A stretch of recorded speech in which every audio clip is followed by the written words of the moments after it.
Fair and credible elections will contribute towards the rebuilding of Zimbabwe's economy, which collapsed under former President Robert Mugabe's 37-year rule. Steiner is in Zimbabwe as part of the United Nations program to assist countries on the continent with development projects. And speaking to SABC News, he says Zimbabwean President Emmerson Mnangagwa has made a commitment that the upcoming elections will meet international standards.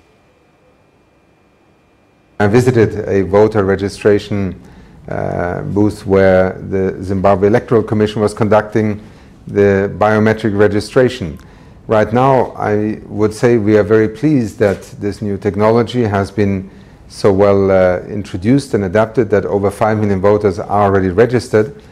I have also, as part of my visit, met with opposition parties, and indeed, in the context of their expectations towards this election, the audit of the voters' roll has been referred to, and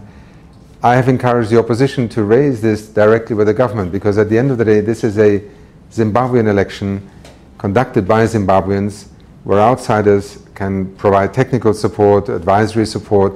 but the negotiations about the framework within which this election must take place should take place between leaders of the opposition parties and the party in government. And therefore I hope that some of these requests, expectations and demands will form part of the dialogue that is scheduled to take place in the near future. The United Nations being engaged in supporting the country in preparing the elections is in that sense not deploying itself as an observer.